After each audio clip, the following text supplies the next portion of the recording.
Esther, what sort of things do you invest in? I invest in things that are useful, by and large. Such as? Such as health, not health care, tools, services, business models that help people to stay healthy so that they can avoid health care.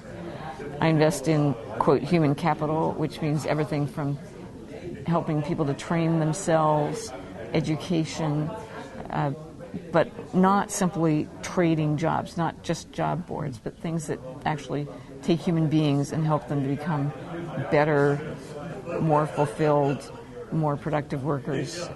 Have you had any big successes with these investments? Yeah. I was an investor in Flickr, which you may have heard of. It's now part of Yahoo. I've sold companies, several companies to Google, PowerSet and Medscape to Microsoft. I was an investor in Google and Facebook, but indirectly. They weren't my successes, even though I made money off them. And I'm using that money to do things that tend to be a little more on the kind of do-good side. When you say doing good, how do you define that? I mean, what's an example of a good investment? Something that does something useful, like helps people stay healthy so that they pay you money for whatever it is, and then they stay healthy. They are more productive themselves as workers. They can take care of their children. Now, you mentioned health is one of your concerns. There's a lot of criticism of the healthcare industry in the United States. What do you think needs to be fixed about it, aside from the fact that it's way too expensive? Just about everything. The whole thing is misaligned. The incentives are wrong. It's short-term. It's focused on care rather than prevention.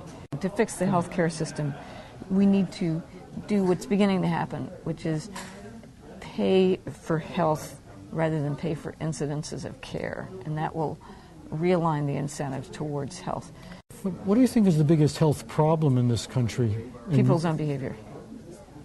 You mean they smoke and drink and eat candy and drink soda and stuff like that? They eat candy and soda. They eat too much of what they eat. They eat too much processed food.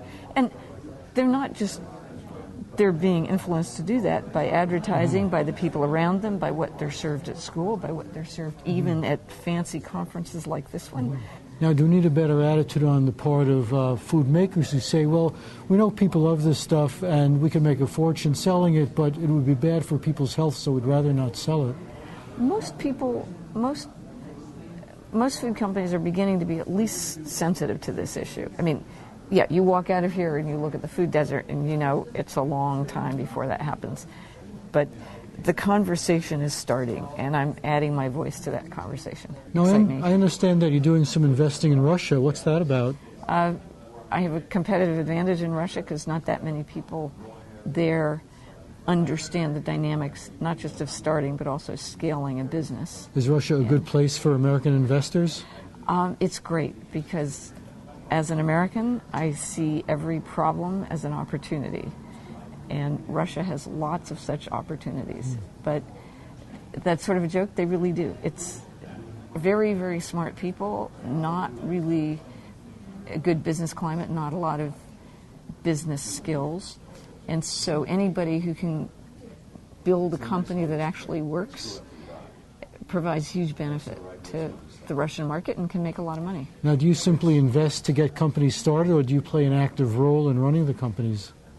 I try to, quote, add value like a good investor. If you are too active, that's usually a sign that the management isn't doing its job. So ideally, you're providing guidance and contacts and governance and oversight.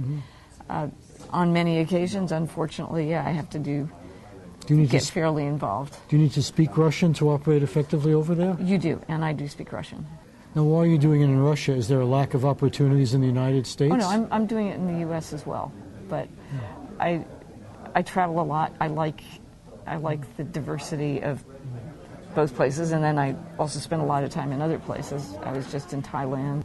What would you most like to accomplish in your life if you could accomplish anything? Oh, when I die, I want my epitaph to say, she wasn't done yet.